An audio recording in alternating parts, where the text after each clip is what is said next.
Imaginez un pays déchiré par la violence des gangs, paralysé par une crise politique sans précédent, où même les ambassades ferment leurs portes.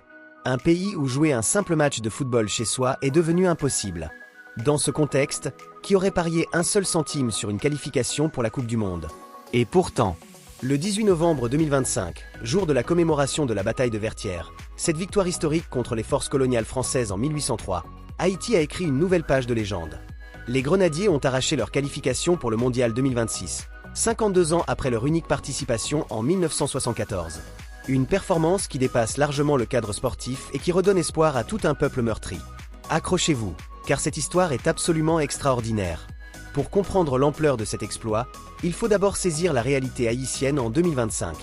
Le pays traverse l'une des périodes les plus sombres de son histoire moderne. Plus de 5,7 millions de personnes souffrent de malnutrition. Plus de 1,4 million d'habitants ont été déplacés, dont la majorité sont des femmes et des enfants. Les gangs criminels contrôlent une grande partie de Port-au-Prince, commettant meurtres, viols et enlèvements dans un climat d'impunité totale. L'organisation Médecins sans frontières, symbole de l'aide humanitaire mondiale, a même fermé définitivement son centre d'urgence dans la capitale face à l'insécurité grandissante. Début novembre, l'ouragan Mélissa a tué 43 personnes, ajoutant une catastrophe naturelle aux désastres humains. Dans ce contexte apocalyptique, la FIFA a pris une décision radicale, délocaliser tous les matchs à domicile d'Haïti.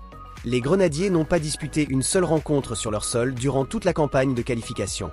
Curaçao et la Barbade sont devenus leur terre d'accueil. Un paradoxe cruel, se qualifier pour représenter son pays sans pouvoir y jouer un seul match. Le match décisif se joue au stade Ergilio Atto de Willemstad, à Curaçao, face au Nicaragua. Dès la 9e minute, Lucius Donditson, cet ailier de 24 ans évoluant à Dallas, ouvre le score après une percée fulgurante dans la défense nicaraguayenne. Le stade explose de joie. Juste avant la mi-temps, à la 45+1, Ruben Providence, ce joueur de 24 ans natif de Lagny-sur-Marne déniché par le sélectionneur en 2e division néerlandaise, double la mise.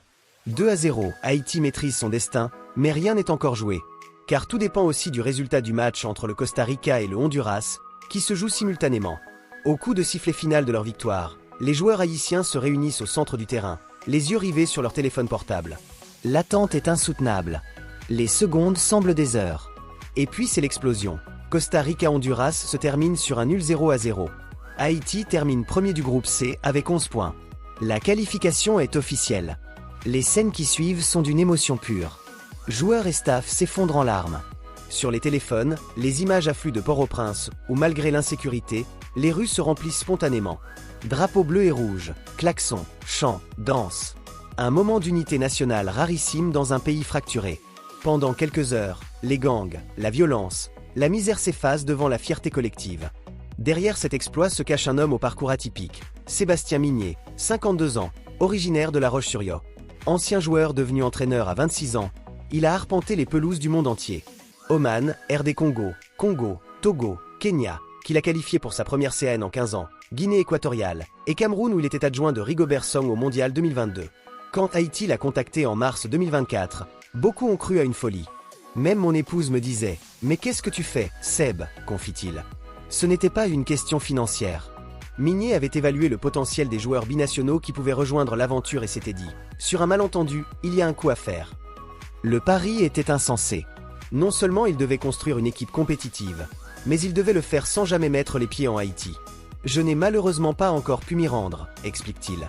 Les ambassades sont fermées, les vols sont rares, le danger est omniprésent. Il promet d'y aller en janvier 2026 pour l'ouverture du championnat local et détecter de jeunes talents. Son travail a été titanesque. Pendant 18 mois, il a écumé l'Europe pour convaincre des joueurs binationaux de porter les couleurs haïtiennes. J'ai parfois voyagé, parfois utilisé les communications modernes avec des visios. J'ai souvent eu les familles, parfois le frère qui fait office d'agent. Ça a été un travail de longue haleine, raconte-t-il. Certains joueurs en Haïti ne pouvaient même pas obtenir les papiers nécessaires à cause de la fermeture des ambassades à Port-au-Prince. Chaque convocation devenait un casse-tête administratif. Mais Migné n'a jamais renoncé. L'effectif haïtien est un melting pot fascinant. La majorité des joueurs sont nés ou ont grandi à l'étranger, principalement en France et aux États-Unis. Cette réalité génère des débats dans le pays sur l'intégration des footballeurs locaux, mais elle témoigne aussi de la force de la diaspora haïtienne. Johnny Placide, 37 ans, gardien de Bastia en Corse, est le capitaine et leader du vestiaire. Son expérience est précieuse pour ce groupe jeune et ambitieux. Lucius Donditson, auteur du premier but contre le Nicaragua, évolue au FC Dallas en MLS américaine. Ce talent de 24 ans incarne la nouvelle génération des Grenadiers. Ruben Providence, buteur décisif, a été découvert par Migné dans le club néerlandais d'Almer City FC en 2e division. Il a découvert la sélection cette année et a directement marqué l'histoire. Jean-Rick Nebelgarde, ancien joueur de Lens et Strasbourg, apporte sa technique et son expérience du haut niveau européen. Dukens Nazon, auteur d'un triplé mémorable lors du match nul 3-3 contre le Costa Rica, est une autre pièce maîtresse de l'attaque. Franz Di Piero complète un secteur offensif redoutable qui a su faire la différence dans les moments cruciaux. Cette équipe cosmopolite partage une même fierté, représenter Haïti, ce pays dont ils sont originaires ou dont leurs parents sont natifs, ce pays meurtri qui a tant besoin de moments de joie collective. Le chemin vers le mondial n'a pas été un long fleuve tranquille. Haïti se trouvait dans le groupe C, probablement le plus relevé du 3e tour des qualifications de la CONCACAF. Face à eux, le Costa Rica, quart de finaliste du mondial 2014 et participant à 5 des 6 dernières Coupes du Monde, le Honduras, habitué des grandes compétitions, et le Nicaragua. Les débuts sont prometteurs mais sans victoire. Haïti arrache 2 nuls contre le Costa Rica, 3-3 puis 1-0. Non attendez, 1-0 c'est une victoire. Lors du premier match nul 3-3, les Grenadiers ont montré un tout autre visage après un début catastrophique. Menés 2-0 à la mi-temps, ils sont revenus avec une intensité folle. Dukens Nazon a inscrit un triplé, dont le dernier but dans les arrêts de jeu après une action collective magnifique. Malheureusement, le Costa Rica égalise juste après. Mais la performance est là. Face au Honduras, c'est plus compliqué. Un nul 0-0 à l'aller est suivi d'une lourde défaite 3-0 à l'extérieur. Le seul faux pas du parcours. À ce moment, les doutes s'installent. Est-ce que le rêve est déjà fini? Mais Migné et ses hommes relèvent la tête. Contre le Nicaragua, ils réalisent le carton parfait, victoire 3-0 à l'aller, puis cette victoire décisive 2-0 lors de la dernière journée. Au final, Haïti termine avec 11 points, devant ses 3 adversaires. Premier du groupe. Qualification directe. Mission accomplie. Pour mesurer l'importance de cette qualification, il faut revenir en 1974. Haïti avait créé la sensation en remportant le championnat de la CONCACAF 1973, organisé à Port-au-Prince. Devant leur public, les Grenadiers avaient dominé la zone et décroché leur ticket pour l'Allemagne de l'Ouest. Là-bas, ils sont tombés dans un groupe de la mort. L'Italie, vice-championne du monde 1970, l'Argentine de Mario Camp et la Pologne de Grzegorz Lato qui finira 3e du tournoi. Le bilan est lourd, 3 défaites, 3-1 contre l'Italie, 7-0 face à la Pologne et 4-1 contre l'Argentine. Mais Haïti a marqué les esprits. Emmanuel Sanon, la star de l'équipe, a inscrit 2 buts, dont un contre l'Italie qui a mis fin à l'invincibilité légendaire du gardien Dino Zoff. Pour nous, Haïtiens, c'est toujours le meilleur résultat que nous ayons jamais atteint. Nous avons égalisé les Italiens pendant un certain temps, et nous avons réussi à tromper Zoff, se souvenait Philippe Vorbe, passeur décisif sur ce but historique. Depuis, le néant. 52 années sans Coupe du Monde. Des générations entières de joueurs et de supporters haïtiens qui n'ont jamais vu leur équipe sur la plus grande scène du football mondial. Cette qualification 2026 répare cette injustice. Elle reconnecte Haïti avec son histoire footballistique glorieuse. Le tirage au sort du 5 décembre 2025 a placé Haïti dans le groupe C aux côtés du Brésil, du Maroc et de l'Écosse. Un groupe terriblement relevé. Nous avons un groupe qui n'est pas facile, car nous allons jouer contre l'équipe légendaire quand on parle de Coupe du Monde, qui est le Brésil, puis contre une sélection qui a atteint les demi-finales de la dernière édition, qui est le Maroc, a réagi Migné avec lucidité.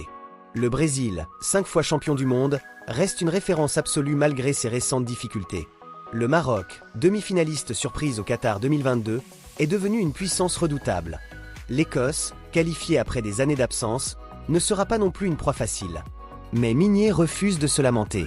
Si l'on veut voir les choses positivement, on peut dire que c'est une formidable opportunité pour Haïti d'émerger, pour notre équipe nationale de se montrer, et une grande récompense pour nos joueurs qui affronteront les meilleurs du football mondial. Le sélectionneur français a une idée derrière la tête. Il aimerait que ses joueurs affrontent l'Argentine de Lionel Messi, qui disputera sa dernière Coupe du Monde. Ça pourrait être assez sympa, confie-t-il avec un sourire. Bien que ce scénario ne se réalisera pas puisqu'ils sont dans des groupes différents, Migné rêve aussi de jouer au Canada, à Toronto ou Vancouver, où une importante diaspora haïtienne pourrait créer une atmosphère de match à domicile. Là-bas, il y a une importante diaspora haïtienne. Cela nous permettrait d'avoir un 12e homme. L'objectif est clair, élever encore le niveau, être à la hauteur, et pourquoi pas créer la surprise en sortant de la phase de poule. Le football de haut niveau est un processus de reconstruction permanent. Nous devons élever notre niveau d'un cran supplémentaire, insiste le technicien. Au-delà des statistiques et des tactiques, cette qualification revêt une dimension profondément humaine et politique. Le Premier ministre haïtien, Alix Didier Fils-Aimé, a salué une nouvelle victoire, une nouvelle page d'histoire. Chapeau bas à nos grenadiers qui ont remis Haïti sur la carte mondiale du football après plus de 50 ans. Le président de la FIFA, Gianni Infantino, les ambassades étrangères, tous ont salué cet exploit qui dépasse le sport. Dans un pays où les bonnes nouvelles se font rares, où le quotidien est marqué par la violence et la précarité, voir son drapeau flotter lors d'une Coupe du Monde représente une bouffée d'oxygène inestimable. Cette qualification historique apporte une bouffée d'espoir, de joie et d'apaisement à tout un pays, éprouvé par plusieurs années de violence, écrit le journal haïtien Alterpresse. Sébastien Migné en est pleinement conscient. Tous les gens étaient dehors. Mes joueurs vont être de formidables ambassadeurs d'un pays qui en manque cruellement. Haïti n'est pas une destination facile, avec un peuple qui souffre et qui n'a pas beaucoup d'occasions de faire la fête. C'est tout le paradoxe de cette histoire. Des joueurs qui ne peuvent pas jouer chez eux deviennent les héros d'un peuple auquel ils offrent un moment de fierté collective. Le sport révèle ici sa puissance fédératrice, sa capacité à transcender les divisions, à réunir un pays autour d'un maillot et d'un drapeau. Il est important de souligner que ce n'est pas la première fois récemment qu'Haïti brille sur la scène mondiale du football. En 2023, l'équipe féminine s'est qualifiée pour la première fois de son histoire pour une Coupe du Monde, disputée en Australie et Nouvelle-Zélande. Cette double qualification, masculine et féminine, à 2 ans d'intervalle, témoigne d'un renouveau du football haïtien. Les femmes ont ouvert la voie, montrant que c'était possible malgré tous les obstacles. Les hommes ont suivi. C'est un signal fort. Le talent haïtien existe, il a juste besoin d'être structuré, accompagné, soutenu. Et quand il l'est, les résultats sont au rendez-vous. Haïti n'était pas le seul petit poucet à écrire l'histoire ce soir-là. Curaçao, petite île de 156 115 habitants, a également décroché sa qualification en tenant la Jamaïque en échec, 0-0, dans le groupe B. L'île devient ainsi le pays le moins peuplé jamais qualifié pour un mondial, battant le record de l'Islande en 2018. Le Panama a également validé son billet en s'imposant 3-0 contre le Salvador dans le groupe A. Ce sera leur deuxième participation après 2018. Ces 3 qualifications simultanées dans la zone CONCACAF prouvent que l'élargissement de la Coupe du Monde à 48 équipes offre de belles opportunités aux nations habituellement dominées par les géants du continent. Le rêve mondial devient accessible à davantage de pays, permettant à des peuples entiers de vivre l'émotion d'un mondial. La qualification n'est pas une fin en soi. Migné l'a bien compris. Il se rendra enfin en Haïti en janvier 2026 pour l'ouverture du championnat local. Son objectif, détecter des talents locaux, créer des ponts entre la diaspora et les joueurs du pays, renforcer les structures. Car le vrai défi sera de faire de cette qualification non pas un accident de l'histoire, mais le début d'une nouvelle ère pour le football haïtien. Avec une ligue nationale fonctionnelle, des infrastructures rénovées, une fédération solide, Haïti pourrait devenir une force récurrente dans la zone CONCACAF. Les joueurs binationaux ont montré la voie. Maintenant, il faut que les jeunes haïtiens sur place puissent aussi rêver de porter ce maillot, de marquer des buts dans les grandes compétitions, de représenter leur pays sur les plus belles scènes. Migné prépare déjà le mondial avec méthodologie. Il a annoncé une préliste de 42 joueurs pour préparer non seulement le mondial mais aussi la Gold Cup 2025. Dans ce groupe, des cadres comme Nazon et Pierrot côtoient de nouveaux talents. Johnny Placide, absent lors de la dernière Gold Cup, est de retour pour apporter son expérience. Le travail continue, match après match, entraînement après entraînement. Le mondial 2026 sera une vitrine extraordinaire. À Haïti de saisir cette chance pour construire un avenir durable. Si cette histoire nous enseigne quelque chose, c'est bien que rien n'est jamais impossible dans le sport. Un pays en crise, une équipe qui ne peut pas jouer à domicile, un sélectionneur qui n'a jamais mis les pieds dans le pays qu'il représente, des joueurs éparpillés aux 4 coins du monde. Toutes les conditions semblaient réunies pour l'échec. Et pourtant, contre toute attente, Haïti a réussi. Cette qualification est la preuve que la volonté, l'organisation, la passion et le talent peuvent triompher des pires obstacles. C'est un message d'espoir pour tous les petits pays, pour toutes les nations qui croient que la scène mondiale leur est inaccessible. C'est un message d'espoir pour Haïti elle-même, qui démontre qu'elle peut encore accomplir de grandes choses malgré les épreuves. Le football a ce pouvoir unique de transformer des rêves en réalité. Le 18 novembre 2025, jour symbolique de la bataille de Vertières, Haïti a livré une nouvelle bataille et l'a remportée. Pas avec des armes, mais avec un ballon rond. Pas sur un champ de bataille, mais sur une pelouse verte. Et cette victoire-là, personne ne pourra jamais la leur enlever. L'histoire d'Haïti à la Coupe du Monde 2026 ne fait que commencer. Les Grenadiers ont rendez-vous avec l'histoire l'été prochain aux États-Unis, au Canada et au Mexique. Ils affronteront le Brésil, le Maroc et l'Écosse dans un groupe s'est relevé. Personne ne leur donne de chance. Mais après tout, personne ne leur en donnait non plus lors des qualifications. Et regardez ce qu'ils ont accompli. Alors oui, ce sera difficile. Oui, ils seront outsiders. Mais ils seront là, présents, fiers, portant les couleurs bleues et rouges d'un pays qui mérite tellement mieux que ce qu'il traverse actuellement. Chaque match sera une fête, chaque but sera une célébration, Chaque point arraché sera une victoire symbolique. Car au-delà du résultat sportif, c'est un peuple entier qui vivra à travers cette équipe. Alors, êtes-vous prêt à soutenir les Grenadiers dans cette aventure extraordinaire? Si cette histoire vous a touché, si elle vous a donné des frissons, partagez-la autour de vous. Parlez d'Haïti, de ce pays magnifique qui mérite notre attention et notre respect. Suivez les préparatifs de l'équipe, regardez leurs matchs au mondial, portez leurs couleurs. Et surtout, n'oubliez jamais que dans le football comme dans la vie, tant qu'on n'a pas sifflé la fin du match, tout reste possible. Les Grenadiers l'ont prouvé. À vous maintenant de croire en vos propres rêves, aussi impossibles qu'ils puissent paraître. Allez Haïti! Grenadiers à l'assaut! Likez cette vidéo si vous êtes ému par cette incroyable histoire de résilience et d'espoir. Abonnez-vous à la chaîne pour ne rien rater des prochaines aventures footballistiques des nations qui font vibrer notre cœur. Et dites-moi en commentaire, croyez-vous qu'Haïti peut créer la surprise au Mondial 2026? Quel serait votre résultat rêvé pour les Grenadiers?